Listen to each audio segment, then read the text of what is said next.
la maestra Janet, es magistrado del Tribunal Superior de Justicia de la Ciudad de México. Magistrado, como siempre, es un gusto y un honor tenerlo con nosotros. Nuevamente, muchísimas gracias por acompañarnos esta tarde. Cedo cámaras y micrófonos. Hola, buenas tardes, Janet, Fernanda, buenas tardes, gracias por la invitación y muy buenas tardes a todas y todos, gracias por tener la oportunidad de poder platicar con ustedes. Y pues bueno, pues el día de hoy la intención de reunirnos pues es prácticamente pues platicarles un poquito de lo que va a tratar el diplomado que más adelante, que más adelante se va a impartir. Y particularmente es un diplomado que se organizó en la escuela que a mí me entusiasma mucho, porque parte de lo que me gusta mucho platicar con todas y todos los profesionistas que he tenido la oportunidad de intercambiar ideas al momento que estamos dando clase, pues es que una de las formas en que podemos nosotros aprender y desarrollar nuestras habilidades en materia de oralidad, más que estar repasando nuestro código, pues es a través del desarrollo de habilidades y destrezas que sobre todo podamos nosotros entender a partir de la comparación con la forma en que trabajan en otros países. Y desde esa perspectiva, pues para mí es muy importante para que nosotros podamos desarrollar ese tipo de habilidades, que en este caso se dirigen específicamente al interrogatorio, pues es el hecho de que podamos escuchar lo que hacen en otros países. Y precisamente la característica especial que tiene el curso que va a impartir ahora la Universidad USEMPER, pues es que se va a tener la oportunidad de poder platicar con un gran profesionista y amigo que es Jaime Arellano. Lamentablemente él no pudo estar con nosotros el día de hoy, pero pues la intención es que ustedes puedan conocer todo lo que se va a platicar y todo el nuevo paradigma que tiene el interrogatorio en el juicio oral, pero ustedes van a poder escuchar de él y de hecho fue lo que más le preocupó a la escuela y que nos interesó mucho, que ustedes tuvieran más tiempo para escucharlo a él, porque no siempre se tiene la oportunidad de escuchar a personas de otros países que evidentemente han tenido más tiempo para desarrollar las habilidades técnicas y destrezas del procedimiento oral. Jaime Arellano es el director ejecutivo del Centro de Justicia de las Américas de la Organización de los Estados Americanos y es una persona que se ha encargado de viajar en todo el mundo con la finalidad de poder precisamente compartir el conocimiento de los juicios orales en diversos países. Él ya les platicará después, más adelante, de estas experiencias, pero precisamente de estos recorridos, pues ha generado la posibilidad de que pudiesen desarrollarse diferentes maneras de poder compartir la técnica de interrogatorio y otras habilidades importantes. Más adelante, incluso la intención es poderles poner un pedacito de una entrevista que se le hizo a él con la finalidad de que ustedes puedan darse una idea de la manera que tiene él de platicar. Pero ahorita de momento, pues lo que me interesa mucho es poder compartir qué es qué es lo que nosotros esperamos que ustedes puedan obtener del diplomado que se va a impartir. Primero déjenme platicarles, pues no les voy a dar ahorita detalles de la técnica de interrogatorio en particular, porque evidentemente son parte del curso, pero es muy importante que ustedes tengan una idea de qué es lo qué es al punto que queremos llegar. La nueva dinámica del procedimiento oral no ha sido todavía entendida al 100%, y esto se debe medularmente a que todavía queremos nosotros tratar el juicio oral de la misma manera que el proceso escrito. Y esto tiene un origen precisamente en la manera como lo enseñamos. Nosotros ya no podemos enseñar de la misma manera que enseñamos el proceso escrito, el proceso oral. ¿Por qué? Pues porque el proceso escrito está sustentado medularmente, entre otras características, en una gran cantidad de reglas que nos genera precisamente la dinámica, la metodología de tener que apegarnos ante todo exactamente a lo que nos diga la norma, exactamente a lo que nos diga la regla y prácticamente a no poder hacer ciertas cosas si ley no nos lo aprueba. Esto no quiere decir que el proceso escrito sea malo, simplemente quiere decir que es una metodología que históricamente ha funcionado con el proceso escrito. ¿Por qué se debe esto? Porque el proceso escrito, entre otras características, está diseñado para que se cumplan las reglas por las cuales está establecido, precisamente porque se trata de que el ejecutor de la norma, en este caso el juzgador, y que el operador del procedimiento, el juez y los abogados, se apeguen estrictamente a esta normatividad para poder desarrollar los valores de quien creó la norma. Por eso decimos que el proceso escrito es un procedimiento que por regla general se sustenta en reglas y que por lo tanto es de naturaleza autoritaria. Autoritaria en el sentido de que solamente podemos actuar en la medida que las reglas así lo autorizan. Y además tiene como principal característica que la metodología de trabajo del proceso escrito se sustenta medularmente en el expediente. Necesitamos que todo se haga por escrito y el lugar para que se actúe por escrito es el expediente. Si yo presento la demanda, pues se glosa el expediente. Esa demanda merece una respuesta, por lo tanto el acuerdo debe de conocerse en el expediente. La prueba no existe si no está en el expediente. La petición no existe si no está en el expediente. La metodología y la cultura del expediente obliga a que todo se haga por escrito. Y lo escrito, por su naturaleza, genera que los procedimientos sean más largos. Necesitamos un plazo para presentar la demanda, un plazo para notificarla, un plazo para responderla, un plazo para que las notificaciones surtan efectos, etc. Esto genera procedimientos más largos. Pero además genera una metodología que permite que el juez delegue en otras personas su actividad. Es una inmediación, sí, pero una inmediación que permite la delegación. Por eso los jueces en el proceso escrito, pues tenemos mucha gente que nos ayude, proyectistas, secretarios de acuerdos, pasantes, etc. En la medida que nosotros deleguemos, podemos nosotros hacer más. Voy a tener varios proyectistas para poder hacer más demandas, voy a tener varios secretarios para poder llevar varias audiencias. Esto nos genera una dinámica en la cual el juez prácticamente al mismo tiempo podrá celebrar 3, 4 audiencias en tanto tenga a sus secretarios de acuerdos, la conciliadora, un pasante estrella, qué sé yo. Y la inmediación se cumple en la medida que estas personas están trabajando bajo la supervisión y vigilancia del propio juez. Pero esto es en una cultura del expediente escrito. Esto genera prácticas que al momento de que celebramos las audiencias, que es al punto al que quiero llegar, las audiencias se celebran y se caracterizan modularmente por ser actos en los que se desarrolla la palabra hablada, sí, pero únicamente con fines de verbalización. Es decir, si bien es cierto, las audiencias en el proceso escrito se llevan a través de la palabra hablada, no es la palabra hablada la metodología para construir el debate, las pruebas y las decisiones. Simplemente la palabra hablada es la manera en la cual nosotros vamos a expresar lo que va a plasmarse por escrito. Es decir, en términos prácticos estamos verbalizando lo que vamos a plantear por escrito. No nos interesa la comunicación. Tan es así que en la práctica, cuando llevamos las audiencias, ¿qué es lo que sucede? Pues tenemos que decirle a la secretaria o la mecanógrafa, pues que escriba rápido, incluso tenemos que decirle al testigo, a la persona que hable con calma para que se note todo lo que se está diciendo. E incluso en varios juzgados, pues hasta se tiene la práctica de que cuando están declarando los testigos, se le dicta a la secretaria lo que dijo el testigo de una manera resumida.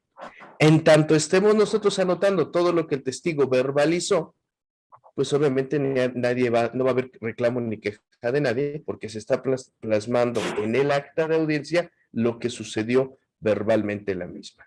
¿Esto qué significa? Que a pesar de que estamos hablando, la metodología de construcción del debate, las pruebas y las decisiones, no es la oralidad, no es la comunicación oral, sino sigue siendo lo escrito, porque lo único que estamos haciendo es verbalizando aquello que se va a hacer constar por escrito. Tan es así que si no está sentado en el acta lo que pasó en la audiencia, no existe. Tan es así que no importa que no se desarrolle un proceso de comunicación entre el juez y los justiciables cuando se está celebrando la audiencia. En tanto estemos aceptando en el acta lo que esté pasando, no nos ocupa ni preocupa si se desarrolló un auténtico proceso de comunicación o de construcción de la prueba a través de la oralidad, sino simplemente nos interesa que todo quede asentado en el acta. ¿Por qué les comento esto? Precisamente porque esta metodología es lo que permite que en muchos de los casos se desarrollen interrogatorios por escrito, como por ejemplo las posiciones, que de una u otra manera tienen que plasmarse por escrito para que podamos nosotros desarrollarla conforme a sus formalidades. Pero ¿qué es lo que sucede cuando entramos en la dinámica del proceso oral? El proceso oral tiene características muy opuestas al proceso escrito. Para empezar, es un proceso que, si bien tiene reglas, tiene un mínimo de reglas. ¿Por qué un mínimo de reglas? Porque se trata simplemente de establecer un estándar mínimo de seguridad, de legalidad, de debido proceso legal, para que sea el juez el que pueda desarrollar el procedimiento de forma más democrática con las partes. ¿Qué es esto de la democracia del procedimiento? El procedimiento escrito, como les dije, es autoritario, pero el procedimiento oral es muy democrático. ¿Por qué es democrático? Porque es un procedimiento que se sustenta en principios, es decir, un mínimo de valores y metodologías que tienen como fin desarrollar sustancialmente el procedimiento a través de las mejores prácticas procesales.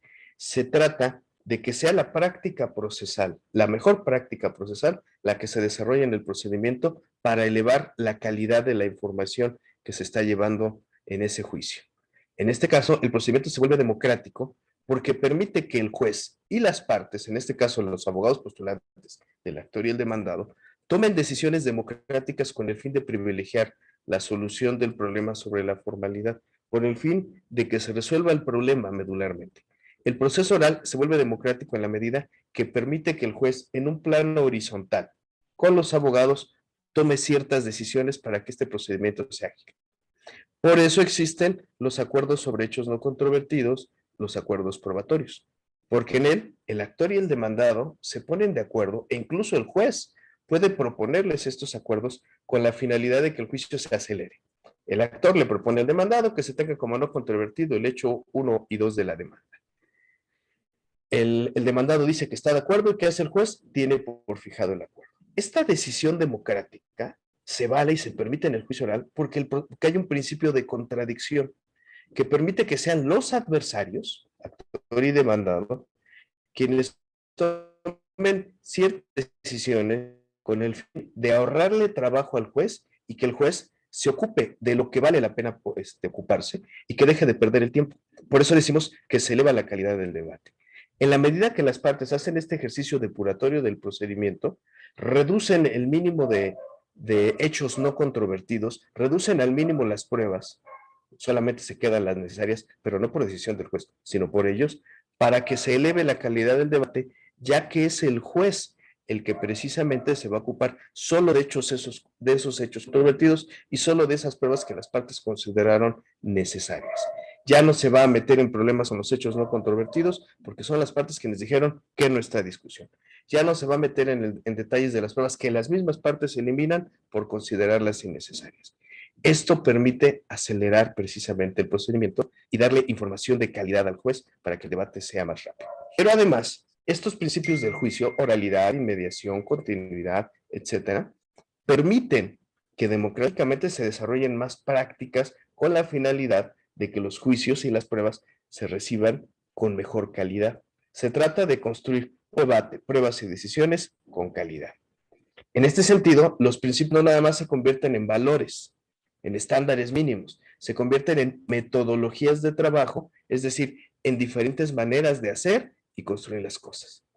Aquí, por ejemplo, en el juicio oral, lo que interesa no es hablar, lo que interesa es que se desarrolle un auténtico proceso de comunicación para la construcción de las pruebas, el debate y las decisiones, de manera tal que este proceso de comunicación sea precisamente el fundamento para la construcción de estas pruebas, de este debate y de estas decisiones. Lo mismo sucede con los demás principios, continuidad, concentración, igualdad. Esto permite precisamente que cuando estamos en una audiencia, a una audiencia de juicio oral, a diferencia de una audiencia de proceso escrito, aquí sí nos interesa que haya un proceso de comunicación. Un juez oral que celebra una audiencia en la cual no se desarrolló un auténtico proceso de comunicación con el justiciable, con los abogados, no está desarrollando una buena audiencia oral y no está cumpliendo con el principio de oralidad. Un juez que impide que la prueba se construya a través de un buen proceso de comunicación entre el que interroga y el interrogado, es un juez que no está permitiendo el desarrollo auténtico del principio de oralidad con el principio de contradicción y de continuidad en la construcción de esa prueba. Por eso es muy importante que tengamos esta plática para que ustedes vayan viendo cuál es la importancia de poder conocer las técnicas de interrogatorio en el proceso oral civil y mercantil. Porque aquí ya no se trata de que digamos, pues vamos a interrogar, me llevo mi lista de preguntas o me llevo mi pliego de posiciones y bueno, pues no se presentó, pues me voy a poner a leer las preguntas o voy a hacer las preguntas por escrito, etcétera. Ya no se trata, por ejemplo, de que el abogado formula la pregunta, el juez la califica y hasta que el juez la califique, el testigo responde. Esta triangulación que se da en el proceso escrito ya no se puede desarrollar en el proceso oral, porque en el proceso escrito lo que estamos haciendo era verbalizar el acto hablado y se interrumpían los procesos de comunicación. Ahora en el proceso oral, la forma de construir el testimonio, llamémosle prueba confesional, testimonial o incluso el interrogatorio de peritos, es completamente diferente. Porque aquí, si quiero cumplir el principio de oralidad, que entre otras cosas implica un auténtico proceso de comunicación, pues lo que tenemos que hacer es permitir que verdaderamente haya comunicación entre el que interroga y el interrogado. Esto significa que ya no va a poder el juez interrumpir este proceso de comunicación, esta línea recta entre emisor y receptor. Ahora el abogado directamente va a interrogar precisamente al testigo y el testigo va a tener que responder directamente a su interlocutor. El proceso de comunicación en el interrogatorio, cuando estábamos en el proceso escrito, era verdaderamente anormal, porque el abogado preguntaba, pero no le respondía al testigo. El testigo debía esperar a que sea el juez el que calificara la pregunta, y en muchos de los casos el juez era el que tenía que formular la pregunta. Al momento de que se formulaba la pregunta, al momento de que el juez sea el que formulara la pregunta, el testigo respondía, pero hasta al testigo le decimos, diríjase a mí al juez. Vean cómo se daba esta triangulación en la comunicación. Esto generaba prácticas que afectaban precisamente la calidad en la prueba porque se alargaba más, se interrumpían procesos de comunicación inmediata, se afectaba la técnica de interrogatorio del abogado porque estaba sujeto a una calificación de preguntas. A una calificación de preguntas que además, en muchos de los casos, era una calificación que se hacía a priori. ¿Por qué? Porque como la regla decía, tú no puedes hacer preguntas con estas características, pues lo que sucedía simplemente era que el juez, sin conocer la técnica de interrogar, pues lo que hacía simplemente el juez era no aprobarla porque la ley decía, no puedes hacer preguntas de esta manera. Incluso con las posiciones, no podíamos salir del sistema de posiciones para hacer el desarrollo de la prueba confesional. Ahora, con la nueva técnica de interrogatorio, en la cual está sustentada medularmente con principios, para empezar, se permite el desarrollo de mejores prácticas procesales para esta comunicación que les estoy hablando. Y ahora es el abogado el que directamente interroga al testigo y el testigo debe de responderle a quien se está dirigiendo. Es decir, estamos permitiendo un proceso de comunicación directa, el emisor y el receptor. Y este proceso de comunicación no se puede interrumpir salvo casos sumamente excepcionales, que entre ellos es el hecho de que haya una objeción de una pregunta. Si el debate está entre el actor y el demandado, y yo juez soy el que voy a resolver, pues entonces los que se deben de ocupar y preocupar por la construcción de la prueba son ustedes, y yo me debo de ocupar y preocupar por regla general por percibir la prueba. Lo que me hace tener una intervención más moderada, lo que me hace desarrollar como juez precisamente el hecho de que tenga yo más tolerancia hacia la técnica de interrogatorio del abogado. Y quien debe en todo caso de oponerse por regla general debe de ser él o la contraparte. Y para eso hay una objeción. Señor juez, objeto, lo escucho, bla, bla, bla, bla. Abogado, va de entero a retirar su pregunta. La retiro, perfecto. La voy a defender. Deme sus argumentos y entonces yo resuelvo.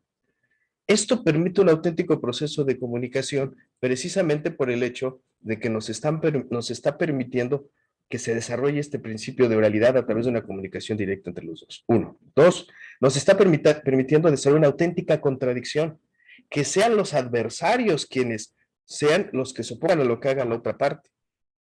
Eso da como principal característica que sean ustedes como abogados postulantes los protagonistas en la construcción de su prueba y que seamos los jueces quienes nos ocupemos y preocupemos de conducir en moderar el debate, lo que implica que no es que los jueces vayamos a estar callados y que los dejemos que se estén matando, que pregunten lo que quieren, no, implica que nosotros, nuestra intervención va a ser más operativa y funcional, es decir, en la medida que yo vea que ustedes no se estén saliendo o desviando del debate, adelante, pero si veo que se salen, los jalo, los oriento. No te voy a prohibir, pero sí te voy a estar jalando. Esto implica que la intervención del juez debe ser sumamente excepcional, de manera tal que no sea el juez quien impida el desarrollo de la técnica de interrogatorio y construcción de la prueba del abogado, o no sea el juez el protagonista de ese interrogatorio. Esta nueva forma de desarrollar el interrogatorio a muchos nos hace ruido, porque por el lado de los jueces, habemos jueces que podemos ser muy celosos de decir, pues yo soy el juez, aquí no se va a preguntar algo que yo no autorice. Yo soy el juez, yo soy el que debo de controlar lo que sucede en mi audiencia. Pero también hay jueces que dicen, no, vamos a dejar que los abogados debatan. Esa es la idea. De tal manera que usted pregunte y solo que haya oposición, pues yo me voy a meter. Si no hay objeción, adelante. ¿Qué ventajas tenemos con eso? El juez no actúa a priori, permite el desarrollo de la técnica de defensa del abogado. ¿Qué otra cosa implica? El hecho de que el litigante se vea más comprometido con la forma que construye la prueba y que además la contraparte se vea más comprometido a saber en qué momento es oportuno o no oponerse u objetar alguna pregunta. Pero además hay una ventaja. Impide que el juez pueda ser el que permita o impida a otra persona desarrollar bien su técnica de defensa, pero además deja el protagonismo de parte del juzgador. Y tiene una ventaja, sea como sea, no le quita al juez su facultad para valorar la prueba. Es decir, si el abogado eligió una técnica incorrecta para construir la prueba, yo en sentencia definitiva puedo decirle, ¿qué crees? No le doy valor a tu prueba testimonial porque no la construiste adecuadamente. Y no la construiste adecuadamente porque hiciste un interrogatorio indicativo. Ahora, no quiere decir que los jueces no tengamos que intervenir. ¿Podemos intervenir? Claro que sí. Habrá casos en los cuales excepcionalmente yo pueda intervenir incluso sin una objeción cuando veo que verdaderamente es algo que ya está siendo completamente no operativo y no funcional en mi audiencia. Un ejemplo, en alguna ocasión en alguna audiencia un testigo le pregunta cuánto tiempo tiene que conocía usted a su presentante. Desde que nació es mi hermano. Y el abogado llega y le pregunta, la contraparte al momento de interrogar, oiga, diga usted cómo nació su presentante, por parto natural o por cesárea. Será una pregunta que evidentemente salía del todo contexto racional la necesidad de esa pregunta. Entonces ahí se intervino oficiosamente el abogado. Haga un contrainterrogatorio que me aporte información de calidad, porque de otra manera ese tipo de preguntas pues, es completamente inconducente. Sí, pero era algo que verdaderamente sí ameritaba de manera muy excepcional la intervención del juez, pero habrá casos en los cuales pues no es necesario, a fin de cuentas es el abogado el que tiene que hacer el interrogatorio correcto y que tiene que asumir esa responsabilidad. Si no sabe interrogar, pues no va a construir una buena prueba porque pues no le va a dar valor a esa prueba. Veo que me están escribiendo algo aquí, dice, las dudas que vayan a surgir, bueno, es otra cosa, en el interrogatorio que se realiza en el desahogo de la prueba confesional, en caso de que las preguntas excedan el fin de la prueba, ¿se pueden objetar? Claro que sí. Ese es el fin de la objeción. No me quiero adelantar un poco, pero parte de lo que les vamos a platicar Jaime Arellano y yo va a ser no nada más la técnica de interrogar y contrainterrogar, sino incluso también un poquito de la técnica de objeción. Les voy a platicar un poco muy rápido para que ahora sí, como quien dice, se den una idea de esta situación de la nueva técnica de la objeción. A la mayoría de los abogados, desde que estamos en la universidad, siempre nos dijeron, siempre objeta a tu contraparte, objeta. Por regla general, objeta. Y tenemos esa costumbre. La mayoría de los abogados objetan. Y hay abogados que hasta se la verdad. La primera pregunta que hace su contraparte, ¿conoce su presentante? La objeto. O sea, todavía ni siquiera, más casi quieren objetar hasta los generales. O sea, hasta caen en el extremo. Pero fíjense bien, la nueva técnica de interrogatorio te dice, por regla general, no objetes. ¿Y por qué por regla general no objetes? Porque si tú no sabes, porque si partimos de la premisa de que ahora el juez ya no va a calificar preguntas, porque la calificación interrumpe el proceso de comunicación del principio de oralidad e interrumpe el principio de contradicción que dice, tu adversario eres el que construye la prueba, pues entonces, abogado, tú asumes toda la responsabilidad de tu objeción. Y si tú no sabes objetar, puedes generar que tu contraparte perfeccione su prueba. Les voy a poner un ejemplo muy rápido. Imagínense que llega un abogado y le pregunta al testigo, oye, ¿verdad que Pedro y Pablo celebraron un contrato de compraventa? Evidentemente es una pregunta indicativa. ¿Verdad que Pedro y Pablo celebraron un contrato de compraventa? Fíjense bien, les voy a poner varios escenarios. Escenario 1, el juez. O sea, abogado, no le califico la pregunta porque es indicativa. Con el paradigma del proceso escrito, decimos, no, pues el juez está haciendo bien, ¿no? Pero con el paradigma del juicio en el cual son ustedes los adversarios, los protagonistas para la construcción de su prueba, por el principio de contrario, los abogados piensan, el abogado va a pensar, el de la contraparte, oye juez, no le ayudes a mi contraparte, si se equivocó, déjalo, es su problema. Cuando tú juez decides no calificarle la pregunta y le dices además, ¿por qué es indicativa?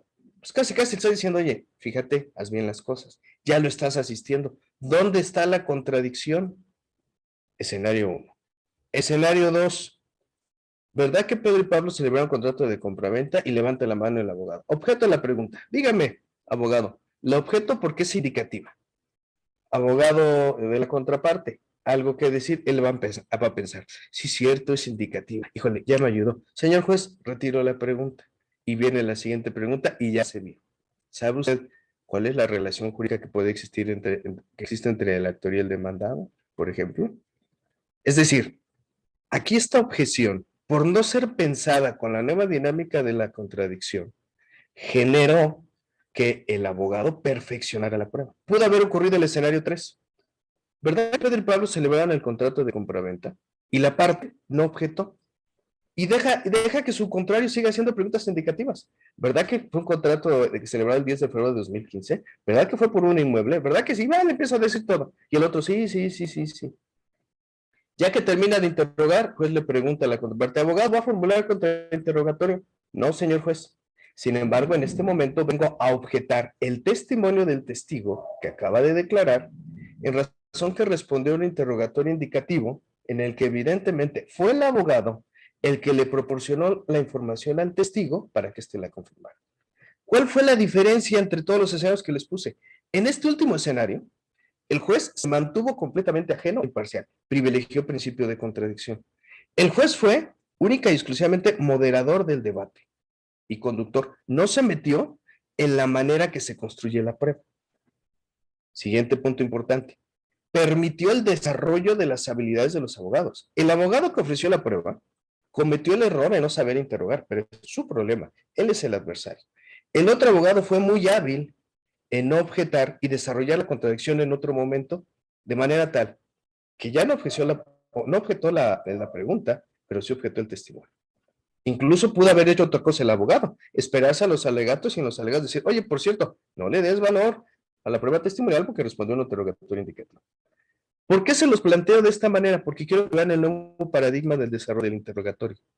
Aquí ya no podemos arrojarle al juez la responsabilidad de calificar las preguntas, porque el juez ya no es responsable de la manera como se construye el testimonio. El juez debe ser responsable de percibir la prueba para poder emitir una sentencia de calidad. Y ustedes son los responsables de darle información de calidad al juez para que le emita una decisión de calidad en el sentido de responder a los planteamientos de ambas partes y de resolver exactamente lo que le están planteando. Veo que me escribieron otra cosa. Dice, en el interrogatorio que se puede objetar una respuesta, por ejemplo, cuando la información que arroja no fue aportada en la teoría del caso o bien excluida como hecho. Y luego me dice aquí, maestro, en el interrogatorio al testigo, juez puede concluir antes de emitir la sentencia que el testigo se basó en suposiciones, en creencias y que no están a los hechos directamente. Bueno, en relación a la primera pregunta, ¿se pueden objetar respuestas? No, sí se pueden objetar. Pero ojo, por eso les dije, la técnica de objeción ya es diferente.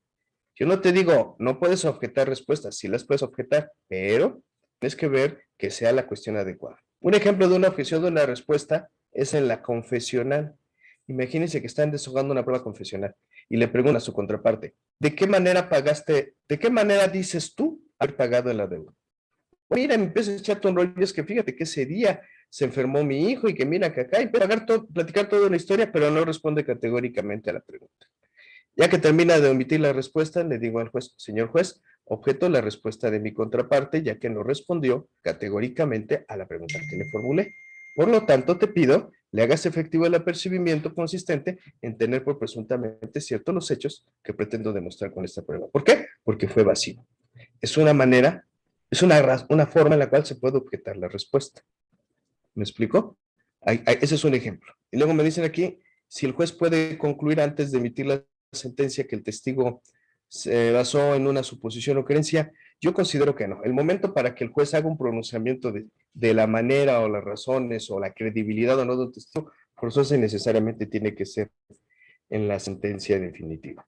¿Sí? Habría que ver si hay algún caso en concreto que quieran plantear, pero yo creo que no tiene que ser en sentencia.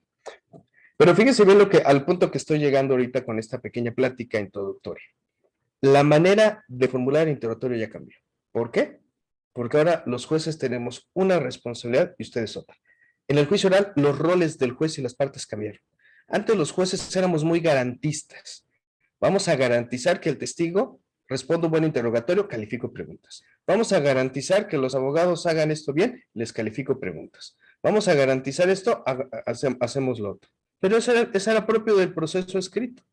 Ahora se dividieron los roles. Ahora ustedes ocúpense y preocúpense como abogados de construir un buen debate y de buenas pruebas. Y yo, juez, me ocupo de construir una buena decisión. ¿Cómo? A través de la información de calidad que ustedes me den. Esto lo van a escuchar mucho de Jaime y de mí cuando podamos reunirnos nuevamente. Información de calidad. Su interrogatorio tiene que darle información de calidad al juez para que el juez emita una decisión de calidad. Si vamos a dar patadas de ahogado con el interrogatorio, no vamos a poder lograr un buen interrogatorio y no vamos a poder dar una buena prueba. Dicho de otra manera también, el interrogatorio es la prueba más importante del juicio oral. ¿Por qué? Porque si estamos diciendo que el juicio oral se rige por principios, oralidad, inmediación, continuidad, contradicción, igualdad, etcétera, y que estos principios no nada más son valores, sino metodologías de trabajo, tenemos que tomar conciencia ahora como jueces y abogados de que la información de mayor calidad es la que se da en audiencia. ¿Por qué? Porque en el proceso escrito yo no le daba la información al juez, se la daba al expediente, se la daba a la persona que llevaba la audiencia, porque así era la inmediación en el proceso escrito. El juez se imponía del debate y de las pruebas a través de la lectura del expediente. Aunque yo no llevara la audiencia, la llevara a mi secretario de acuerdo sobre el mecágrafo, yo podía leer el expediente y con eso me imponía de todo. La manera de imponerse de ese debate y las pruebas era a través de la lectura. Una manera muy indirecta, porque no tenía yo de frente a la gente ni a las pruebas. Pero ¿qué sucede ahora en el juicio oral? Ahora es el juez el único que puede celebrar las audiencias. Es el juez el único que se impone de las pruebas y del debate. Y de esta manera, cuando estoy en una audiencia como abogado, me debo de preocupar y de aprovechar que está el juez ahí para poderle comunicar, principio de oralidad, adecuadamente ese debate y esas pruebas. Eso implica que desde un punto de vista jurídico, epistemológicamente, la información de mayor calidad es la que construimos en audiencia. Va a tener más peso la prueba que construye en audiencia que fuera de audiencia. Por eso, la prueba de interrogatorio, en confesional, en pericial o en testimonial, se convierte en la prueba más importante del juicio oral, porque es prácticamente la prueba que se construye durante una audiencia. En la medida que yo pueda interrogar a alguien o que a través del interrogatorio le pueda yo proporcionar al juez información en una audiencia, en esa medida le estoy dando información de calidad. Por eso, en diversos juicios orales se desarrollan prácticas muy interesantes, aún sin disposición legal expresa. ¿Por qué? Porque es precisamente la dinámica del juicio oral que permite que estos principios se lleven a la práctica a través de mejores prácticas procesales. Y les voy a poner ejemplos muy rápidos. ¿Por qué creen que muchos juzgados orales en Ciudad de México ya están desarrollando la práctica del alegato de apertura, a pesar de que no hay artículo expreso que lo autorice? Porque ahora ya hay una necesidad del abogado de que cuando tiene al juez, le quiere comunicar precisamente el debate. Ya se lo dije en la demanda y en la contestación, en la etapa postulatoria escrita, sí, pero yo no sé si el juez la leyó, a lo mejor dijo a la secretaria que lo leyera y se lo platicara, o a lo mejor si lo entendió. Y ahorita que lo tengo en audiencia, quiero yo decirle lo que quise decir en escrito. Pues ¿qué hacemos? En la audiencia de juicio, antes del desahogo de pruebas, oigan, uno de ustedes quiere iniciar un alegato de apertura? Y algunos jueces ya lo están permitiendo, hay otros que no, pero por eso son las prácticas, porque lo que tratamos es que los jueces empecemos a desarrollarlas y que ustedes como litigantes empiecen también a desarrollarlas y a pedirlas. ¿Cuál es la ventaja? Tengo al juez de frente, pues voy a aprovechar que tengo al juez para comunicarme con él y decirle qué es lo que quiero, con base a qué hechos lo quiero, ¿Y con qué pruebas se lo quiero demostrar? La teoría del caso. Esto ha permitido también prácticas procesales como, por ejemplo, la declaración de hechos propios, que solamente la tiene regulada de forma expresa el juicio oral familiar. Pero hay países donde se está permitiendo precisamente la declaración de hechos propios en ciertos debates. ¿Sabes qué, juez? Ofrezco como prueba mi propia declaración. Que mi abogado me interrogue en tu presencia para que veas, soy digno de credibilidad y de confianza y que de frente te voy a decir lo que sucedió. Esto genera en el juez epistemológicamente un mayor grado de credibilidad. No es lo mismo que cita a la contraparte que lo obligue a que declare en tu presencia, a que yo no tengo nada que perder, no tengo nada que no tengo temor, porque hablo con la verdad, y yo me someto directa y voluntariamente al interrogatorio.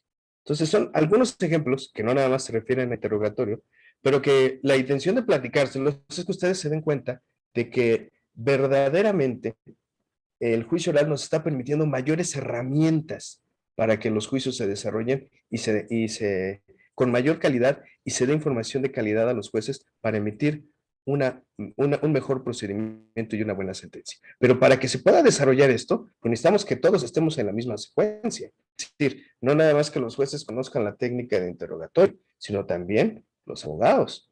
De nada sirve un buen juez oral si no tenemos un buen litigante oral. De nada sirve un buen litigante oral si no tenemos un buen juez oral. Porque también los jueces podemos convertirnos en un obstáculo para el litigante si el juez no conoce la técnica de interrogatorio. Imagínense un juez que no sepa lo que es una pregunta introductoria. Está el interrogatorio y de repente llega el abogado y le pregunta a la testigo, ¿a qué hora sales al PAN? Abogado, esa pregunta no se la puedo permitir porque no es materia del debate. Señor juez, le pido su tolerancia porque es una pregunta introductoria.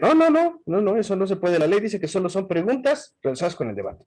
Híjole, ya me cortó la posibilidad del juez de hacer una pregunta introductoria. Yo quería preguntar, ¿a qué hora sales al PAN? A las 10 de la noche. ¿Dónde compras el pan? En Puebla. ¿Cada cuándo comes pan? Todos los días, no lo perdono. ¿A qué horas vio los hechos? A las 10 de la noche. ¿Dónde los vio? En la alcaldía Cuauhtémoc. Ah, mira, esa pregunta introductoria llevó a una pregunta ancla que generó contradicción.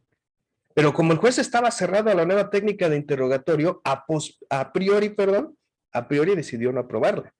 Si el juez hubiera actuado a posteriori, hubiera permitido que el abogado desarrollara su técnica y ya después de a posteriori, el juez ya poderse dar una idea de ya podía el juez darse una idea de cuál era la técnica que utilizaba. Déjenme ver aquí otra pregunta. Dice, en caso de que el juez realice se pregunta, a lo mejor por ver y buscar la verdad, objetar estas, pues considero que está construyendo su teoría del caso. Hiciste una pregunta bien interesante, ahorita la contesto. Magistrado, buenas tardes, gracias por su disertación. Mi pregunta en el proceso oral constituye una prueba reina. Híjole, yo considero que en el juicio oral no hay pruebas reina. En el juicio oral, más bien aquí son ustedes los que deben de desarrollar la construcción y la calidad de las pruebas. El paradigma en el juicio oral en cuanto a las pruebas es prácticamente permitir que ustedes desarrollen esas habilidades para poder construir una mejor prueba. Dice, los jueces no hacen eso, se deben limitar a aplicarlo. No es que no es que los jueces estén haciendo el derecho, es que estamos nosotros ya desarrollando prácticamente, a través de un juicio que se rige por principios, estamos desarrollando mejores prácticas procesales. Que eso es propio y natural de un juicio oral. El problema es que no estamos acostumbrados a las prácticas procesales. Estamos acostumbrados a que las leyes nos digan al pie de la letra todo lo que podemos y no podemos hacer. No es que esté mal. Lo que estamos es cambiando el paradigma. ¿Va a haber siguiendo reglas? Sí, pero son mínimas.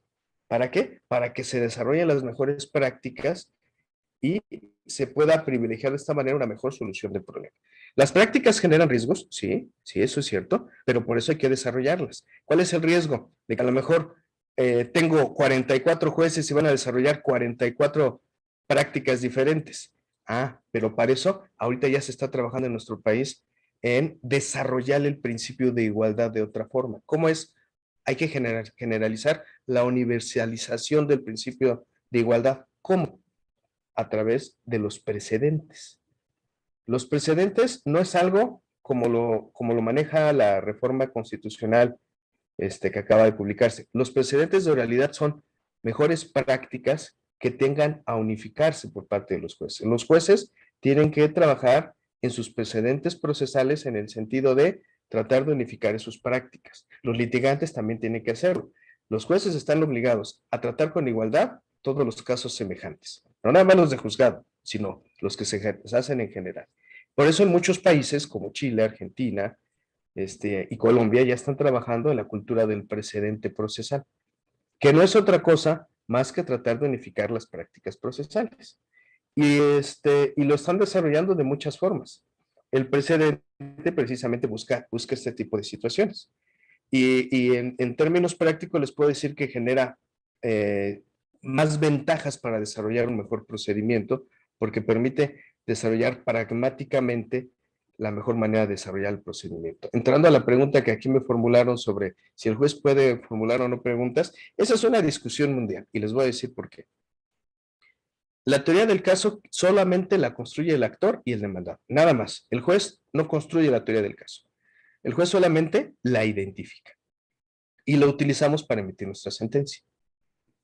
Eso ha generado que en muchos países se pelee desaparecer aquellos artículos que facultan al juez a hacer preguntas para clarificar testimonios o pruebas para mejor proveer.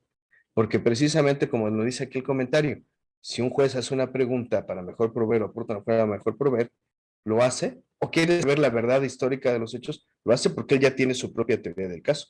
La teoría del caso del demandado, la del actor, y todavía el juez dice, pues yo creo que ni del actor ni del demandado, creo que es otra. Entonces ya son 3 teorías del caso. Por eso en muchos países se está peleando que los jueces no ejerzan esa facultad. En ese sentido, en lo que se está haciendo es que en muchos países esta facultad está desapareciendo y en otros pues se está sensibilizando a los jueces para que procuren no ejercer esa facultad. No se trata de que les desarrolle una plática extensa, simplemente una breve introducción. Sin embargo, yo ahorita quisiera detener la plática. Todo esto que les estoy comentando, a detalle se los voy a platicar Jaime Arellano y se los voy a platicar yo, cuando tenga la oportunidad de volver a verlos a ustedes, pero ahora sí se los platicaré, digamos, a mayor detalle, ya con zonas un poquito más específicas. La intención era ahorita casi dejarlos así en suspenso para que ustedes pudiesen ver la nueva dinámica de este interrogatorio y que ojalá pudiesen ustedes aprovechar la oportunidad de que pues vamos a tener aquí a un ponente como Jaime Arellano que tiene una experiencia internacional sobre el interrogatorio y que yo también pues voy a platicarles, nada más que a mí me interesa más que lo escuchen a él que a mí, porque él viene de otro país y yo estoy acá. Pero la intención es que podamos aprovechar esta experiencia. No sé si tengan alguna duda, un comentario que hacer, aparte de los que ya les expliqué. Aquí me dicen que es de la escuela que por si pueden hacer alguna pregunta, adelante. Dice aquí, entonces, ¿las mejores prácticas se basan en un sistema de precedentes que aún no existen? No. Las mejores prácticas se basan precisamente en la mejor manera, en el mejor hacer, en el mejor desarrollo de los principios. La manera como esas mejores prácticas se pueden unificar es a través de generar cultura de precedentes. No es que no existan, es una cultura. No estamos acostumbrados a trabajar con la cultura del precedente. ¿Qué quiere decir esto? No estamos acostumbrados los jueces a sentarnos entre sí a decir, oye, fíjate que yo cuando voy a interrogar a un testigo, lo siento del lado derecho. No, fíjate que yo lo siento del lado izquierdo. Fíjate que yo lo siento en medio. Pero por poner ese ejemplo de esa manera. Entonces, ¿y por qué los jueces estamos acostumbrados a esa manera? Porque estamos acostumbrados a trabajar de otra por el proceso escrito. Sienten ustedes un grupo de jueces a ponerse de acuerdo y es difícil. ¿Por qué? Porque ante todo los jueces somos celosos de nuestra autonomía y libertad jurisdiccional. Ese es un detalle y no es malo, simplemente es cultura. Ahora, cuando los jueces se sientan a unificar precisamente prácticas procesales, no se está invadiendo su autonomía y libertad jurisdiccional, porque no se les está diciendo cómo resolver un asunto, el fondo de un asunto. Se está diciendo cómo unificar la práctica. Oye, ¿por qué no mejor todos nos sentamos de este lado? ¿Por qué? Porque pues para que se vea que vamos en el mismo caminito. Eso le genera confianza al litigante, porque el litigante tiene que estar de divino. O lo siento enfrente, al lado, a la derecha o a la izquierda, por así decirlo. Entonces, la cultura del precedente se trabaja desde el momento que los jueces tratan de unificar su estilo de trabajo. En el litigante también hay una cultura del precedente, porque cada litigante tiene su estilo para muchas cosas. Cuando se busca que el litigante unifique su práctica de trabajo, se genera también una mejor práctica para la impartición de justicia. Recuerden que ya la ONU estableció en algunos instrumentos el hecho de que tanto los abogados como los jueces somos operadores del derecho humano de acceso a la justicia y a la tutela jurisdiccional efectiva. Ya somos responsables nosotros, al parejo, de cómo se imparta la justicia. Entonces, tenemos la obligación de buscar trabajar con esa cultura del precedente. Dice, sobre la unificación de la práctica del precedente, los tribunales colegiados de circuito también tendrán que observarlos, o sería un tribunal colegiado de circuito corte los que tendrán que elaborar precedentes. Lo que pasa es que la reforma constitucional ya está buscando ir más allá de la jurisprudencia y a trabajar con el precedente, desde un enfoque de carácter distinto. Los precedentes que está desarrollando la Corte se refieren tanto a aspectos procesales como sustantivos. Los precedentes que yo les estoy hablando, la cultura del precedente, estoy hablando de la mejor práctica en el desarrollo del juicio oral, en este aspecto estricto. Para darles una idea, cuando hablamos de precedentes desde el punto de vista de la reforma constitucional, estamos hablando de criterios que son vinculatorios incluso para las autoridades jurisdiccionales. Cuando hablamos de precedentes procesales, desde la óptica de la oralidad, estamos hablando de prácticas que se resuelven en forma horizontal, incluso no en forma impositiva, sino en forma orientadora. Los jueces se ponen de acuerdo para tratar de unificar sus prácticas procesales. No se imponen. Tratamos de unificarlas y eso le genera seguridad al litigante, porque ya no tiene que conocer los 44 criterios diferentes de los 44 jueces orales. Los litigantes se ponen de acuerdo para unificar sus prácticas procesales, porque eso también le da cierta tranquilidad a los jueces, porque no tienen que estar prácticamente adaptándose a los diferentes estilos de los diferentes abogados. Eso es la cultura del precedente al que me refiero, que es algo que se está desarrollando en todos los países que están incursionando en la oralidad. Esa es la cultura del precedente a la que quiero yo llegar. Quiero que ustedes, quiero transmitirles el hecho de que los principios del juicio oral no son formales, son sustanciales, es decir, hay que llevarlos a la práctica.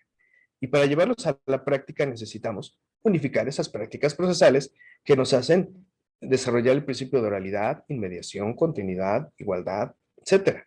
Que esa es la dinámica a la que nos está llevando ahora la oralidad. No sé si tengan ustedes algún comentario o alguna pregunta que formular.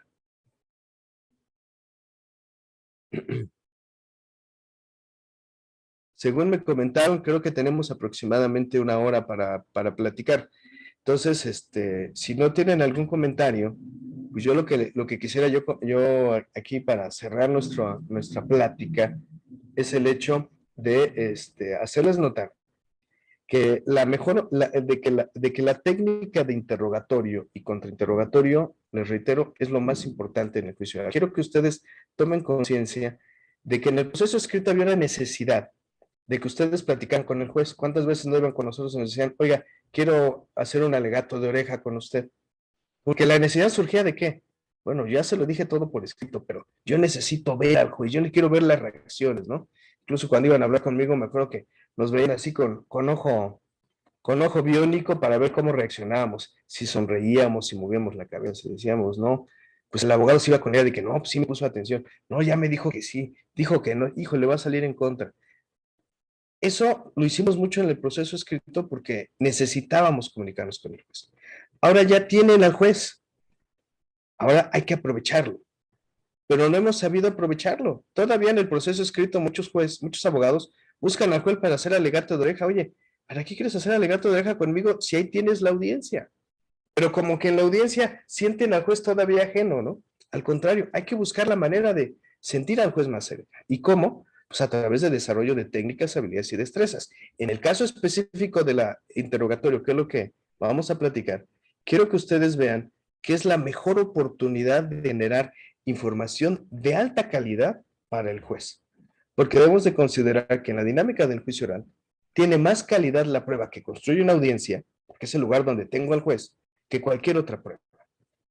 Entonces, en la medida que ustedes desarrollen interrogatorios muy hábiles, en esa medida le van a dar muy buena información. Aquellos que ya tienen mucho tiempo ligando, recordarán que cuando empezó el juicio oral mercantil, todavía existían las posiciones. Si mal no recuerdo, creo que duraron vigentes como un año. los que tuvieron la oportunidad de llevarlo allá en ese tiempo no me dejarán mentir que verdaderamente se vio muy complicada la oralidad en ese tiempo porque nos llevaban pliegos de posiciones de 200 posiciones. A mí me tocó una audiencia con 500 posiciones y no se presentó el demandado. Y le dije al abogado, aquí está su pliego, léame cada posición. Y se aventó a leer cada posición y cada que lee una posición se califica de legal, se detiene por confeso. Y así andamos. Había jueces más prácticos que llegaban y decían, lea todas las posiciones y al final calificó todas. El libro era lo de menos. Pero nos dimos cuenta cómo es que las posiciones no eran útiles en la oralidad y eran pérdidas de tiempo. Ahorita que ya estamos en la oralidad, que ya ustedes tienen más armas en la confesional para hacer confesar a su contraparte, la mayoría de los abogados siguen formulando posiciones en la confesional porque no tienen la idea de qué otra manera interrogar a su contraparte en una confesional. Ya no nada más son posiciones, ahora le puedes hacer preguntas abiertas, cerradas, optativas, introductorias, etcétera, pero no la aprovechan. Y estamos ya por cumplir, que será como 6 años, 7, en la oralidad aquí en Ciudad de México. Y que a estas alturas del partido, todavía en confesional, sigan formulando posiciones, pues está grave.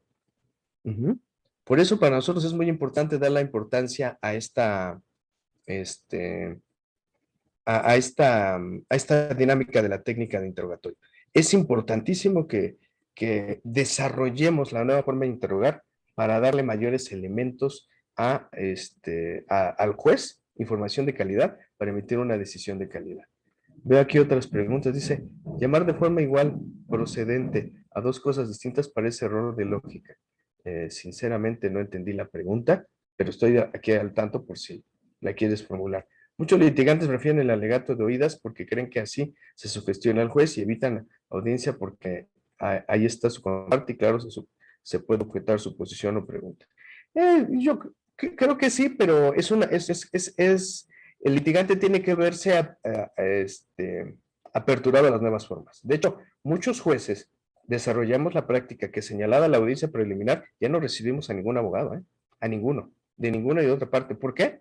Porque entonces, fíjense, estamos generando prácticas que la Corte Interamericana diría que afectarían nuestra imparcialidad. No estamos aparentando imparcialidad. ¿Por qué? Porque habiendo un lugar para que platiquen con nosotros, que es la audiencia, vienen y platican conmigo fuera de audiencia, pues se duda más de mi imparcialidad. Lo que ustedes tienen que hacer ahora es desarrollar otras técnicas para aprovechar la presencia del juez y poder de esa manera hacer su alegato. Por ejemplo, la verdad es de que no sabemos alegar, no vamos a hacer alegatos finales, seguimos haciendo alegatos de carácter jurídico. Y la técnica de alegatos de realidad te dice, no te metas en cuestiones legales en tu alegato final, vete a llegarle así que al lado pasional. Dicen algunos libros de alegatos que deben abarcar el aspecto es el momento para convencer al juez, no para probarle. El momento para probarle era la audiencia de juicio. En el momento de alegatos, convéncelo. Y no lo vas a convencer con lo jurídico. ¿Por qué? Porque él ya debe derecho. Busca otra manera. Por eso es que vemos desarrollo de alegatos muy diferentes. Pero lo que pasa es que no estamos dispuestos a cambiar esa manera. Dice, buenas noches, mi maestro. Si el juicio se llama rebeldía, ¿se debe presentar el interrogatorio de la confesional por escrito para los casos que no se presenta demanda de audiencia? No, porque ya no hay interrogatorios escritos, ya no hay posiciones. Acuérdense que si yo no me presento a mi confesional, lo que va a hacer mi contraparte es solicitar que me tengan por presuntamente ciertos todos los hechos que se pretenden demostrar con la prueba. Ya nada tiene que ver los interrogatorios, ni en materia civil, ni en materia mercantil. Entonces, aquí lo importante es que ya dejamos ese tipo de situaciones para hacer un procedimiento más ágil. Quiero cerrar con con un pequeño detalle para efecto de que quede claro esto que les estoy comentando de la calidad de información. En el proceso escrito nos ocupamos mucho de la cantidad porque lo escrito pues, era nuestra metodología. Es por escrito, pues dile todo lo que puedas por escrito. Y se valía pegarle del rincón del vago, de Wikipedia, la sentencia de la Corte Interamericana y venían nuestras demandas ladrillo. Pero ahora piensen en esto. Ahora en una audiencia tienen que mantener entretenido al juez y darle información de calidad sobre las pruebas, el debate, para que él tome una mejor decisión. Tienen que mantenerlo entretenido, con calidad de información. Si ustedes piensan que van a desarrollar la audiencia de la misma manera que en el proceso escrito, Pues se equivocan porque van a cansar al juez y van a hacer que el juez ya no esté atento a la cuestión de calidad de su debate. Imagínense que les toca la audiencia de la 1 o 2 de la tarde y el juez ya llevó 3, 4 audiencias anteriores. Pues lo van a cansar. Ahorita lo importante es la calidad, no la cantidad. Y la calidad la van a obtener con una buena técnica. Ya esos interrogatorios de 50 a 100 preguntas, a ver de cuáles de las 100, quién quita y pegaba, ya no son funcionales. Ahora tienen que desarrollar buenos interrogatorios. Y el estándar internacional que mantienen la mayoría de los manuales de técnica de interrogatorio nos dicen, un buen interrogatorio debe desarrollarse como máximo 10, 15 minutos. Un buen contrainterrogatorio, 3 minutos 2. Fíjense bien, 3 minutos 2. Y por lo regular el contrainterrogatorio se va más lejos, porque el abogado pregunta al a ver quién quita y pega, al a ver qué pasa. Y la técnica de interrogatorio te exige cosas muy, muy, muy diferentes, que no se las voy a mencionar ahorita porque va a ser parte de nuestra plática. No sé si tengan algún otro comentario o alguna cuestión que plantear. Yo espero por lo menos haberles dejado alguna pequeña una pequeña probadita, por así decirlo, de lo que van a ver en el curso que se va a platicar.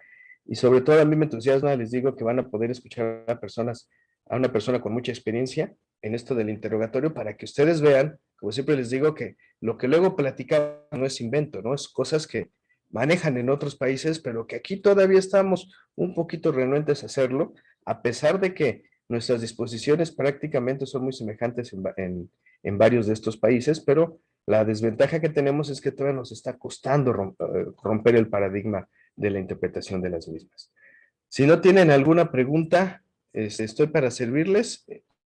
No sé si por ahí esté ya Fernanda, pero si ya no hay alguna pregunta, aquí estoy al tanto. Muchísimas gracias, magistrado. Abogados, espero haya sido de su agrado, sin duda, y como siempre, es un honor y un agasajo escucharlo del magistrado Eliseo. Esperamos haber incentivado a que se unan con nosotros al curso de interrogatorio. Les recuerdo que aún tenemos porcentajes de descuento. De verdad va a ser una experiencia maravillosa con un juez también de talla internacional. Si nadie tiene más preguntas, juez, agradezco nuevamente su participación y bueno, por parte de Universidad Jules Semper también sería todo. Muchísimas gracias por acompañarnos y que pasen una excelente noche. Gracias, buenas noches a todas y a todos. Muchas gracias. Gracias, cuídense.